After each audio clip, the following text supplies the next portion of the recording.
Detective Marcus Rivera never believed in miracles until one saved his life in the most dangerous tunnel in Los Angeles. The storm that hammered downtown LA that October night was biblical. Rain turned every street into a river of reflected neon and shadow. Lightning split the sky in jagged scars, while thunder rolled through the concrete canyons like the footsteps of angry gods. Marcus gripped the steering wheel of Unit 47 with white knuckles, his dark eyes scanning the storm-lashed streets. In the passenger seat, Detective James Sullivan sat rigid, his weathered face illuminated by passing emergency lights. At 35, James had the hollow-eyed look of a man who'd processed too much death and grief. These two men were an unlikely partnership. Marcus Rivera, 28 and third-generation LAPD, carried the idealistic fire that had driven him to follow his father and grandfather into police work. Hidden beneath his bulletproof vest was a small silver cross his abuela had blessed before cancer claimed her. Faith ran through his veins like blood. James Sullivan was his opposite. 3 years ago, his police officer wife Kelly had been killed by a drunk driver during a traffic stop. Since that night, God had become either absent or cruel in James's worldview. He'd found solace in bourbon bottles and the cold comfort of an empty house in Burbank. Yet somehow, these broken men had forged an unbreakable partnership. Marcus's compassion softened James's razor edges, while James's experience kept Marcus's idealism from getting them killed. "Dispatch to Unit 47. The radio crackled through static. "Proceed immediately to 2nd Street Tunnel. Multiple reports of suspicious activity. Armed suspects highly probable." Marcus's stomach dropped. Every cop in LA knew the 2nd Street Tunnel was a death trap, a concrete tomb where officers went to die. The graffiti-stained walls had witnessed more police funerals than any other location in the city.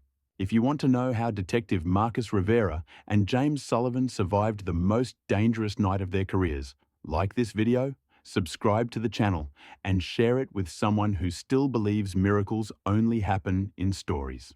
"Copy. Dispatch," James responded, his voice steady despite trembling hands. "Unit 47, responding." The tunnel loomed ahead through rain-streaked windshields like the gaping mouth of some primordial beast. Built in the 1920s, it stretched 300 yards through the heart of a hill. Yellow sodium lights flickered erratically, creating pools of sickly illumination separated by absolute darkness where anything could hide. What made it particularly dangerous was its design: one way in, one way out, no escape routes. The acoustics amplified every sound while making it impossible to determine threat direction.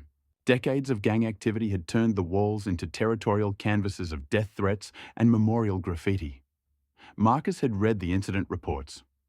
Officer Martinez and his partner gunned down 3 years ago. Detective Thompson, who survived but spent 8 months learning to walk again. Sergeant Williams found execution style beside his vehicle. The Blood Serpents, the most vicious gang in East LA, had claimed responsibility for most attacks. Unlike typical street gangs, they operated with military precision. Their leaders were ex-military veterans who'd brought tactical knowledge back to the streets, with access to military-grade weapons and communication systems that often surpassed LAPD equipment. As they approached the tunnel entrance, Marcus unconsciously touched his grandmother's cross. Elena Rivera had been a small woman with weathered hands and eyes that seemed to see souls. She'd raised Marcus after his parents died when he was 12. "Mijo," she would say in heavily accented English, "when you become a policía, remember, the Blessed Mother watches over those who protect others. Wear this cross, and she will keep you safe." The cross had been blessed by Cardinal Mahoney at a special mass for police families. His grandmother had waited 3 hours to have it sanctified, pressing it into his palm on her deathbed. "Promise me, Marcus, never take it off. La Virgen has big plans for you." Now, approaching the tunnel that had claimed so many brothers in blue, Marcus felt the cross's familiar weight against his skin. The tunnel entrance appeared through sheets of rain, marked by massive concrete pillars covered in graffiti. Gang tags, territorial markers, and more ominously, a running tally of dead cops that someone maintained. Fresh spray paint suggested recent additions to the macabre scoreboard. Water poured from the entrance like a waterfall, the drainage system overwhelmed. The flickering lights inside created a deeply unsettling effect, like looking into the throat of a dying giant. "You know what they say about this place," James said quietly. "What's that, partner?" "Cops go in, but they don't come out." Marcus pressed the accelerator and aimed toward the tunnel. Behind them, Los Angeles continued its restless dance. People safe in bars and restaurants, the normal civilian world unaware how close it lived to violence and death. "Hey, Marcus," James said suddenly, his voice carrying unusual vulnerability. "If something happens, if things go sideways, you're the best partner I ever had. Kelly would have liked you." James rarely mentioned his dead wife. This moment of sentiment was uncharacteristic and disturbing. "Nothing's going to happen, Hermano," Marcus replied, trying to inject confidence.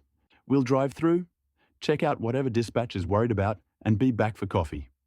From your mouth to God's ears. God's ears are exactly where my prayers go. "We're covered, partner." They crossed the threshold into concrete and shadows. The outside world vanished, replaced by hollow engine echoes and steady water drips from cracked ceiling. Graffiti-covered walls seemed to close in. Gang symbols, memorial tags, death threats, and everywhere, fresh images of snakes, the blood serpent's calling card. Marcus kept their speed cautious, eyes scanning for movement. The tunnel stretched ahead like a concrete throat. With each passing second, he felt more like Jonah being swallowed by the whale. They were 50 yards in when Marcus noticed the air changing, becoming thicker, charged with energy like moments before lightning strikes. Hair stood up beneath his uniform sleeves, and his grandmother's cross felt like it was burning against his chest. "You feel that?" he asked, slowing slightly. "Feel what?" "The air. It's different." James looked concerned. "Marcus, you okay? You're white as a sheet." Before Marcus could respond, the world exploded in light. The light didn't come from ahead or behind, from flickering bulbs or headlight beams. It came from everywhere and nowhere, a radiance that seemed to emanate from reality itself. White but not harsh, bright but not blinding, warm but not burning. It filled the tunnel completely, banishing every shadow. Marcus slammed the brakes so hard the anti-lock system screamed, tires shrieking against wet asphalt as their cruiser fishtailed before stopping. Both men sat frozen, staring at the impossible. There, standing in the tunnel's center, as calmly as if in a garden, was a woman. She appeared to be in her 30s, though something timeless about her face suggested any age or no age.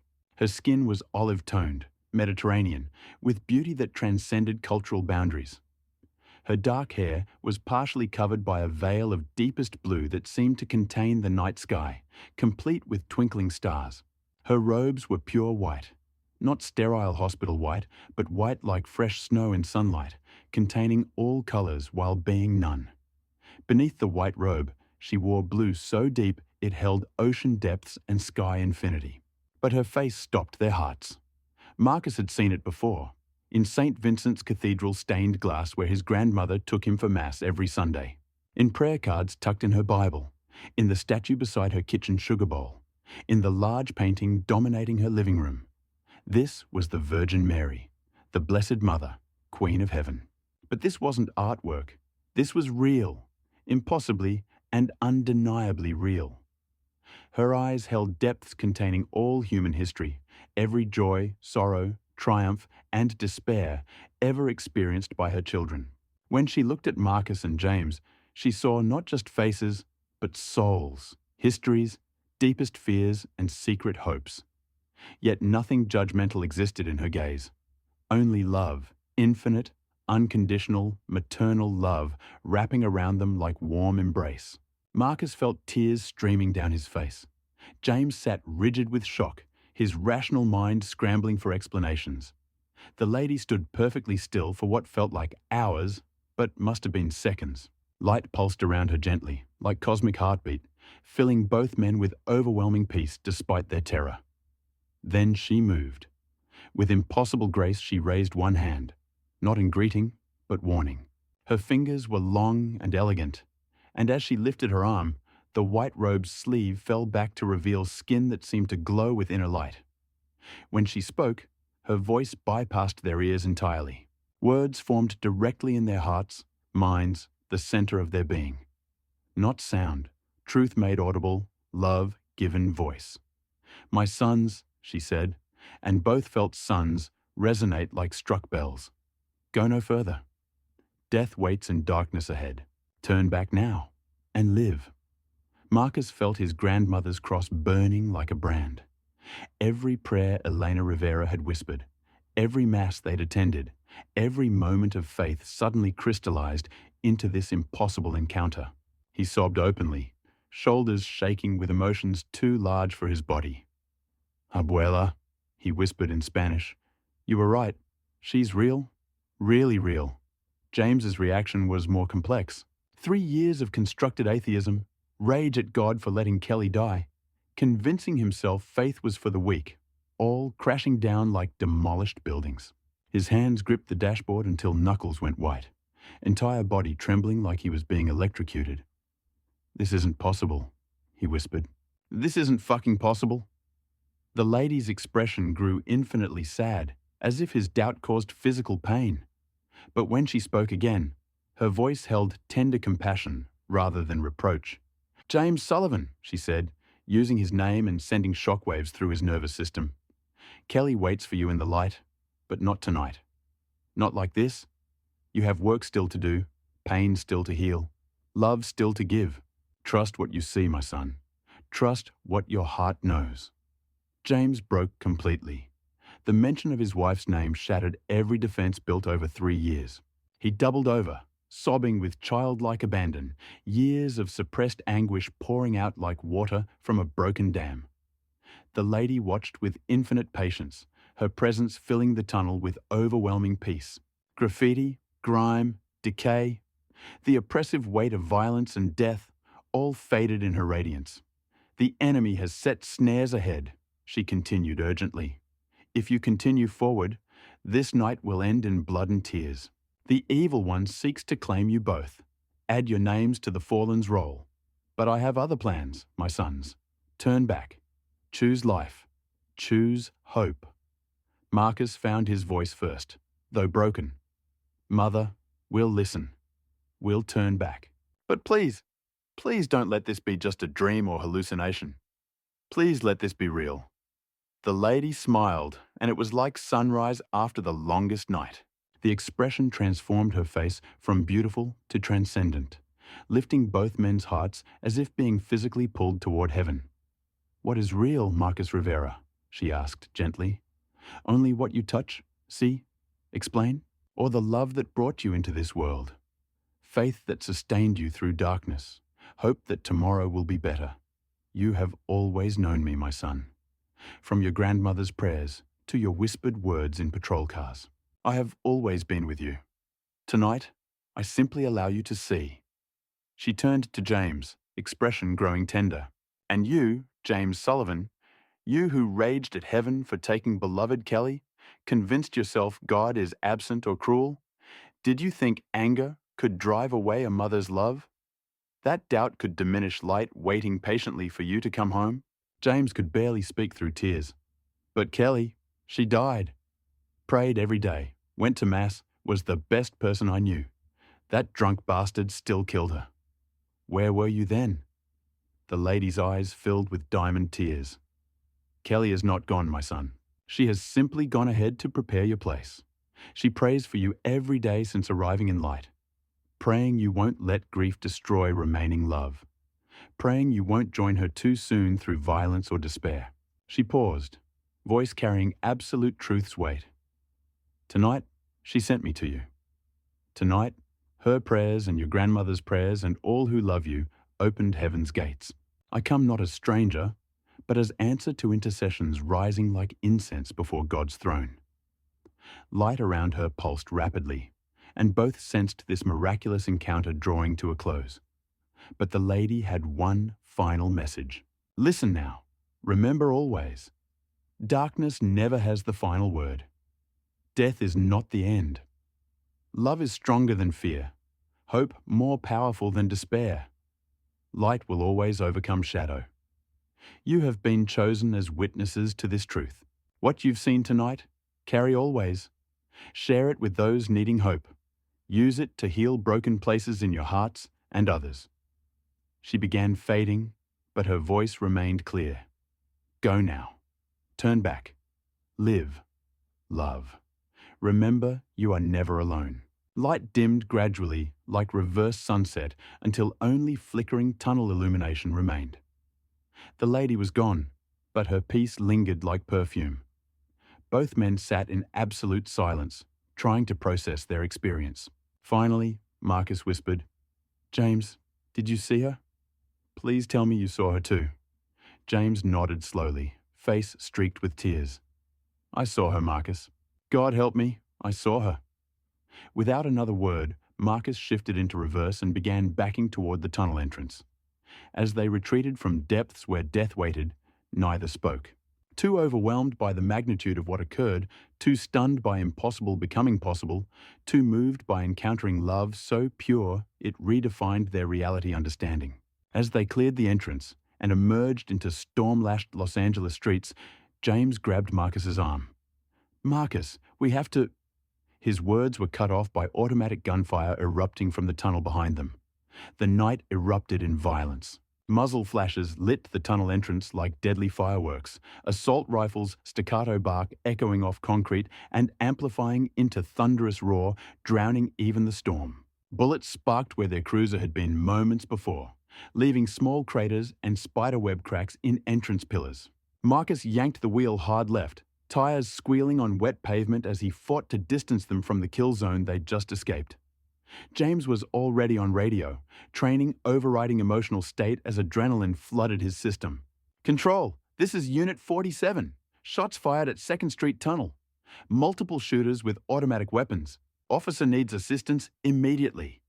Through chaos and rain, they could see them emerging from hiding places like demons materializing from hell.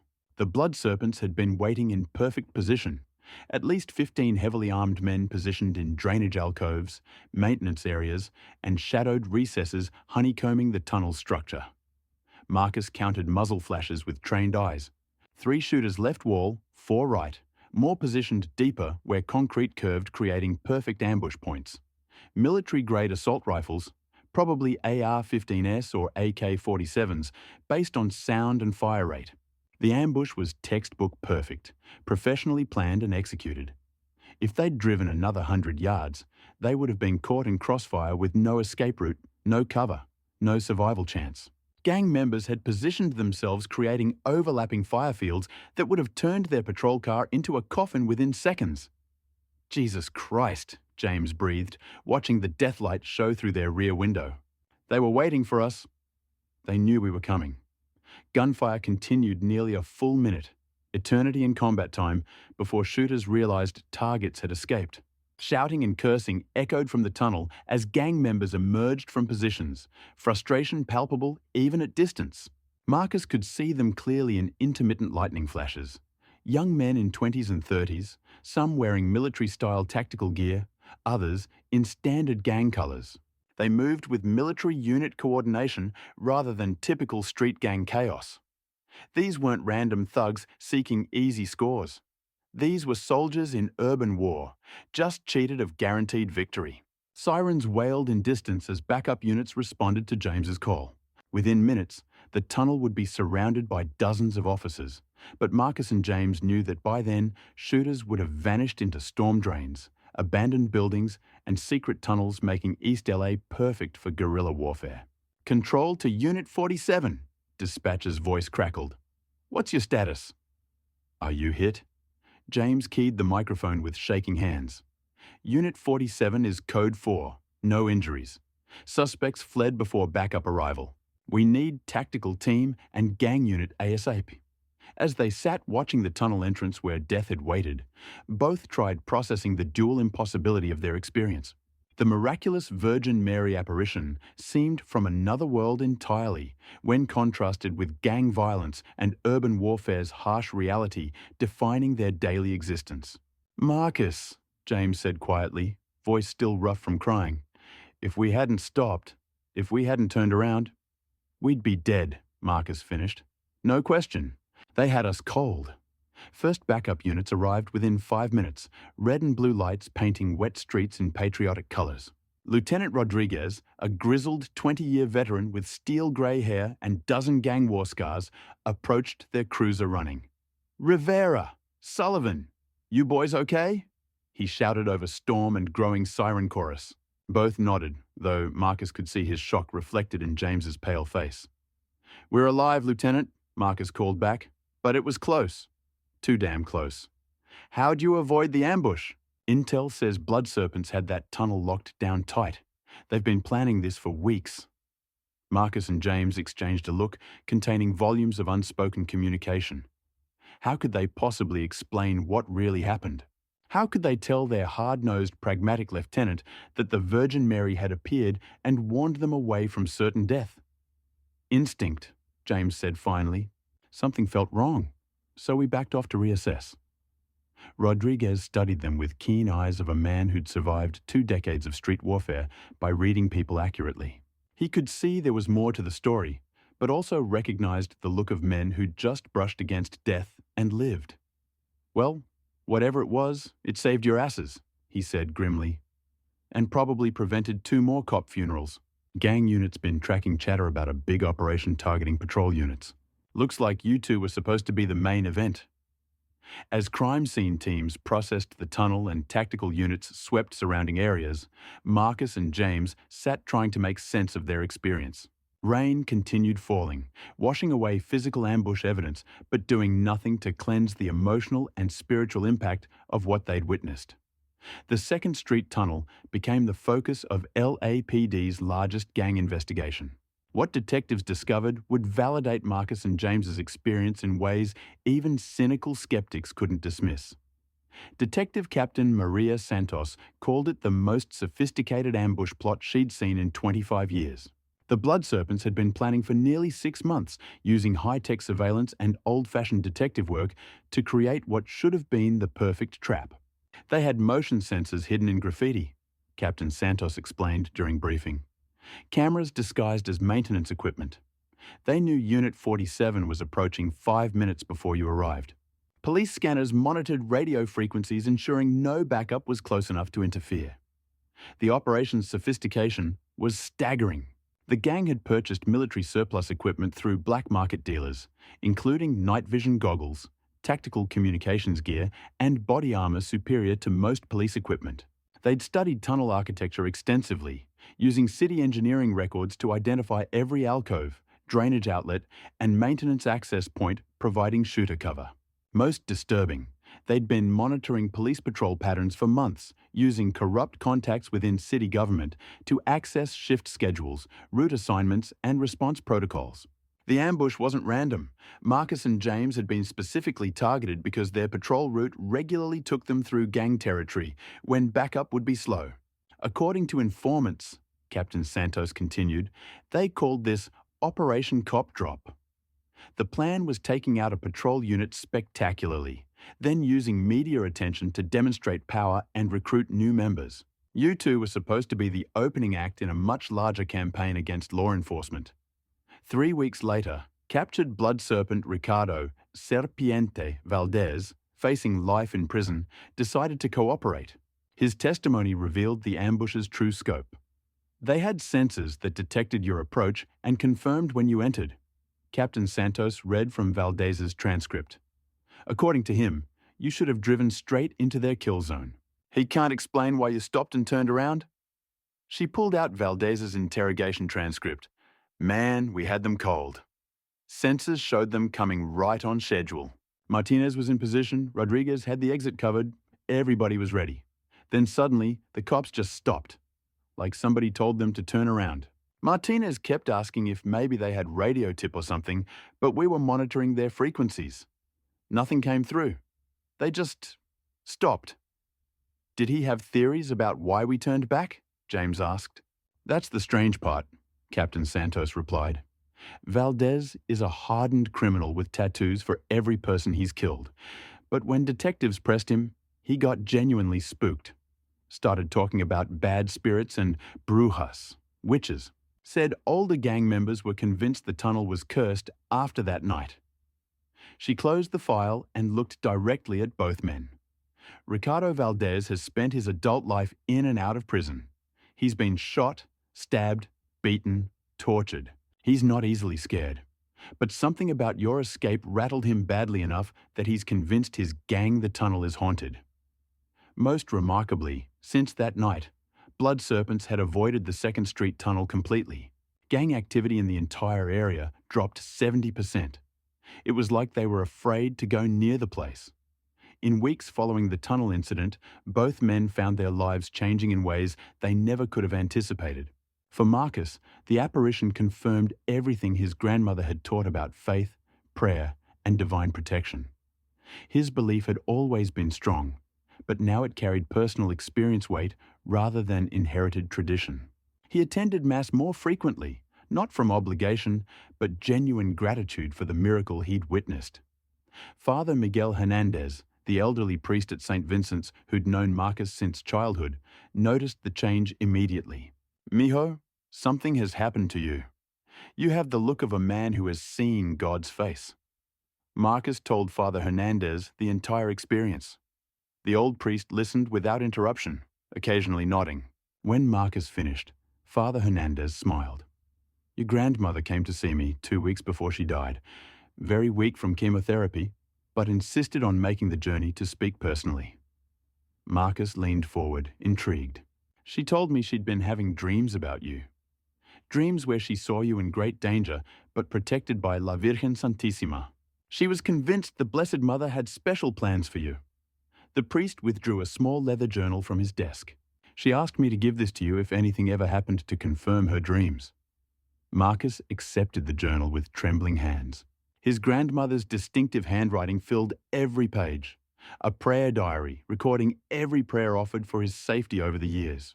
One entry, dated 3 days before her death, made his breath catch. "Blessed Mother, I have seen in dreams that my Marcus will face great danger in a dark place.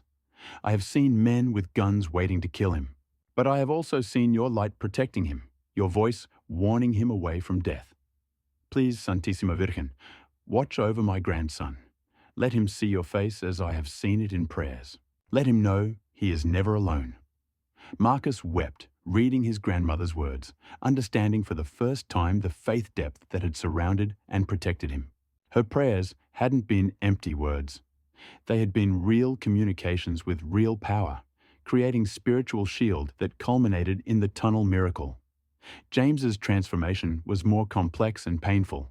3 years of God anger didn't disappear overnight, even facing divine intervention. He found himself caught between old skepticism and undeniable reality of his experience. The first breakthrough came 2 weeks later, when he found himself outside St. Mary's Catholic Church in Burbank, where he and Kelly had married 8 years earlier. He hadn't been inside since her funeral, couldn't bear the memories and emptiness echoing from every pew. But now, something drew him forward. Heavy wooden doors that had felt like barriers now seemed like invitations. He slipped inside during weekday morning mass, only a handful of elderly parishioners present, and sat in the very back. The priest was reading from Matthew. "Come to me, all you who are weary and burdened, and I will give you rest." The words seemed to reach directly into James's heart, speaking to 3 years of exhaustion and grief carried alone. As Mass continued, James found himself remembering not just Kelly's death, but her life, her room-filling laughter, her off-key dinner humming, her absolute certainty that God had a plan for their lives, even including police work dangers. For the first time since her death, he allowed himself remembering good times without grief and anger overshadowing them. Their wedding day, when Kelly whispered during vows that she could see angels in church rafters. He'd thought it was pre-wedding nerves, but now wondered if she'd always been more spiritually sensitive. After Mass, James approached Father O'Brien, the young Irish priest recently assigned to the parish. Unlike stern, judgmental clergy of his childhood, he radiated warmth and genuine compassion. "I haven't been to church in 3 years, James said awkwardly. "Not since my wife died. I'm not even sure I believe anymore." Father O'Brien smiled gently. "Faith isn't a switch you turn on and off, my son. It's more like a pilot light. It may burn low, but never goes completely out. What brings you back today? Something happened recently. Something I can't explain rationally. It's made me question everything I thought I knew about God and prayer and everything. They spent the next hour in Father O'Brien's office, where James recounted not just the tunnel experience, but his entire faith journey, from childhood belief through marriage and Kelly partnership, then dark descent into doubt and anger after her death. Father O'Brien listened with patient man's patience who'd heard many such stories. When James finished, the priest was quiet before speaking. James, grief can make us feel abandoned by God. But what if the opposite is true? What if God grieves with us? What if every tear you've shed for Kelly has been a prayer, even when you didn't intend it as such? The idea had never occurred to James. In his mind, grief and faith were opposites, one the result of God's absence, the other requiring God's presence. Kelly's death wasn't God's punishment or abandonment, Father O'Brien continued. It was a tragedy, pure and simple. But perhaps her continued love for you has been working behind scenes in ways you couldn't see. Perhaps what you experienced in that tunnel was her love made manifest through divine intervention. That night, James dreamed of Kelly for the first time in months without it becoming nightmare. In the dream, she stood in a light-filled place, wearing the white dress from their wedding. She was smiling, but her eyes held sadness, speaking of missing him. "I've been praying for you every day," she told him. "Praying you wouldn't let grief destroy the love in your heart. Praying you wouldn't join me too soon through despair or violence." "I miss you so much," James replied, feeling dream tears on his face. "I know, my love, but I'm not gone. I'm just in a different place, waiting for you to finish the work you were sent to do. And James, you're going to help so many people. The pain you've been through is going to become a gift you give to others who are hurting." He woke with peace he hadn't felt in 3 years. For the first time since Kelly's death, he got out of bed without feeling crushing grief weight pressing down on his chest. 5 years have passed since that storm-soaked night in the 2nd Street tunnel. The tunnel itself has become something of a pilgrimage site. Not officially, but in the quiet way sacred places call to human hearts. Flowers appear regularly at the entrance. Candles burn in small shrines built into graffitied walls. Marcus Rivera eventually left LAPD to become a youth counselor in East LA, working with at-risk kids in neighborhoods where blood serpents once recruited. He wears his grandmother's cross openly now, and his office walls are covered with pictures of young people who've chosen different paths because someone believed in them. James Sullivan stayed on the force but transferred to the chaplains department. He spends days counseling officers dealing with trauma, addiction, and faith loss. He keeps Kelly's picture on his desk, next to a prayer card depicting the Virgin Mary. Colleagues say he has a gift for reaching the unreachable, speaking hope into deepest despair. He often tells them, "I know what it's like to believe God has abandoned you. I also know what it's like to discover you were wrong." The 2nd Street tunnel has seen no police ambushes since that night. Gang activity in the area has mysteriously declined, as if something still watches over those who travel its length. Night shift officers report unusual peace when passing through, though few would admit it officially. Sometimes, on storm-clouded nights when rain hammers the city and lightning splits the sky, drivers report seeing faint light in their rearview mirrors, gentle radiance that follows them safely through darkness. LAPD's official records list the incident as "officers avoided gang ambush through tactical awareness and instinct." But in the report margins, someone has written in careful script, "Angels watching over those who serve." On quiet Sunday mornings, when Los Angeles chaos briefly yields to something approaching peace, Marcus and James sometimes meet at St. Vincent's Cathedral downtown. They sit in the same pew where James first returned to prayer, beneath stained glass windows painting rainbow prayers across stone floors. They don't talk much during these visits. They share the bond of men who've witnessed the impossible and lived to tell about it. They know that somewhere beyond the city's noise and fury, beyond endless crime and punishment cycles, beyond darkness that seems to swallow so much hope, there's a light that never fails. A light that has a name, a face, a voice speaking directly to hearts. A light that watches over cops and criminals alike, waiting for the moment when hardened hearts crack open just enough to let Mercy in. They know because they've seen her. They've heard her voice. They've felt her presence in a storm-lashed tunnel where death waited in darkness, and love chose to intervene. Their story continues to spread, whispered in roll call meetings and shared over late-night coffee. Some call it delusion.